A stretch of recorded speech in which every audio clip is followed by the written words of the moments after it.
The average American driver fills up every 9 days. The average Japanese driver fills up every 14. Same physics, same gasoline. The difference is 7 habits nobody in this country has any incentive to teach you. Every gallon you don't burn is a gallon they don't sell. None cost $1, and number 1 can cut your consumption by up to 30% starting on your very next drive. Habit number 7, clean out your trunk. Most American cars are rolling storage units. Golf clubs, old car seats, leftover road salt, emergency kits packed for the apocalypse. Every extra 100 pounds increases fuel consumption by roughly 1 to 2%. Over 12,000 miles a year with 200 pounds of dead weight, that's 2 to 4% more fuel burned constantly. Japanese drivers treat the trunk like prime real estate. Nothing stays unless it gets used regularly. Spare tire, jack, jumper cables, everything else comes inside. 10 minutes of cleanup that pays back on every mile after. And check your roof rack too. An empty rack increases consumption by 5 to 7% at highway speeds from drag alone. Remove it between trips. 5 minutes of work that pays back on every single mile. Habit number 6, check tire pressure every fill-up. In Japan, checking tire pressure every time you stop for gas is standard practice. In the US, most drivers check maybe once a month, if they remember at all. A tire that's just 6 psi low, and 6 psi low still looks completely normal, increases rolling resistance enough to cost about 3% more fuel. Multiply across 4 tires, and you're bleeding economy without knowing it.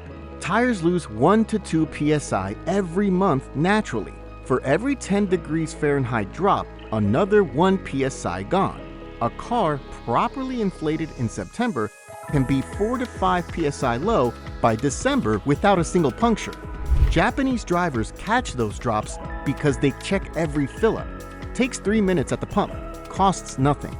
The return over a year is measurable in real dollars. Habit number 5, know your car's sweet spot. Every car has a speed range where engine, transmission, and aerodynamics work together with the least effort. For most American cars, that sits between 45 and 55 miles per hour. Above 55, aerodynamic drag increases exponentially, not gradually. Going from 55 to 75 nearly doubles the resistance your engine pushes through. On the tachometer, the efficient range sits between 1500 and 2200 RPM in the highest gear. That's the engine's natural resting state. Everything above it costs more than it needs to.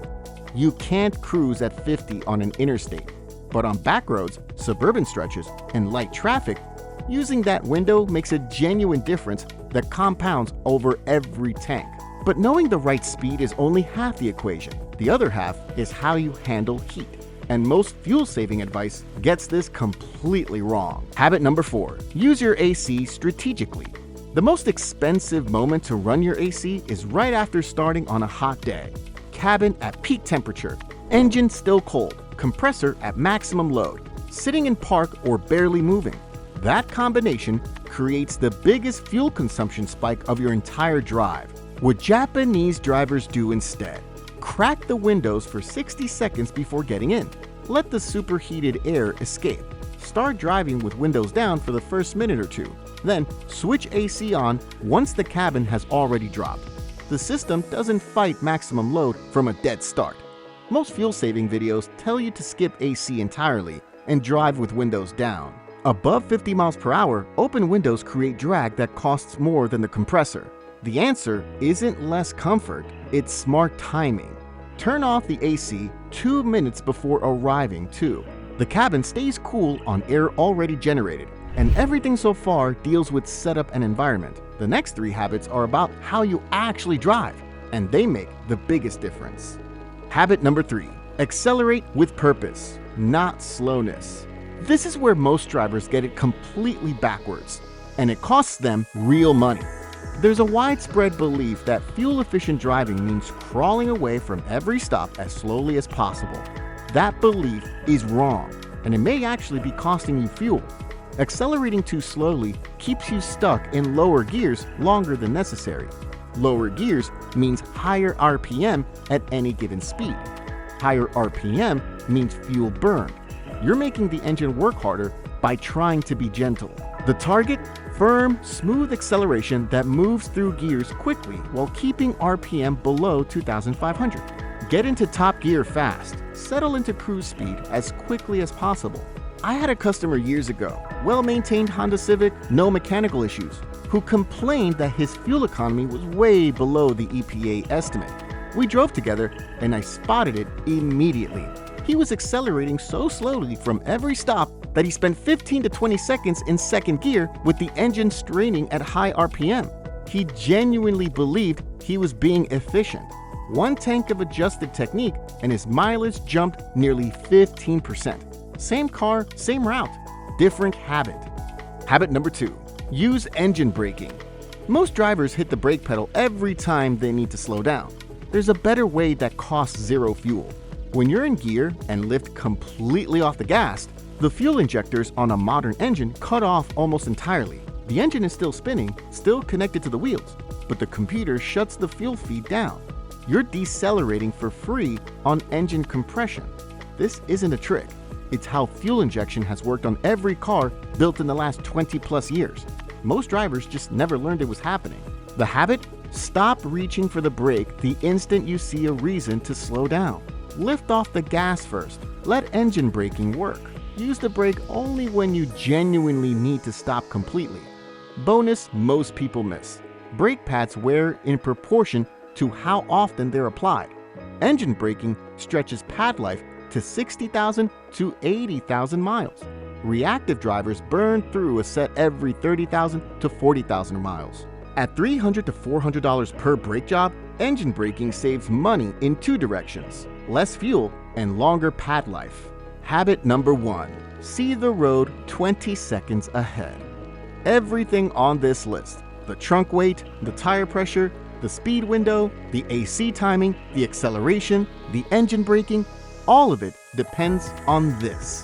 Anticipatory driving, not 5 seconds ahead, not reacting to what's at your bumper, 15 to 20 seconds out. At highway speeds, roughly a quarter mile. In the city, 2 to 3 blocks. You see a light turn yellow a quarter mile ahead. You lift off now. Coast on engine braking. By the time you reach the intersection, it may have cycled back to green, and you pass through without stopping. Or it stays red, but you arrive rolling slowly instead of standing on the brakes from 30 miles per hour. Either way, you've burned almost nothing compared to the driver who kept accelerating until 50 feet from the line.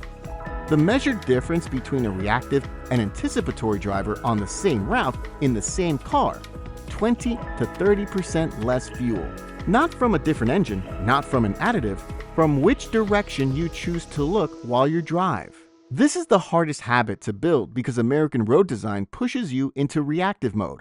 Wide lanes, fast traffic, constant merges. Looking further ahead has to be a deliberate decision every drive until it becomes automatic. In my experience, it takes about 3 weeks before it clicks. After that, it's just how you drive, and you'll wonder how you ever drove any other way. And the side effects go beyond fuel. Your brakes last longer, your tires last longer, your stress drops, and you almost never make a hard emergency stop again. 7 habits, $0 cost, no parts, no shop visits, no subscriptions. If you're not using at least 3 of these, you're spending more on fuel than you need to every single week. Which habit are you starting with tomorrow?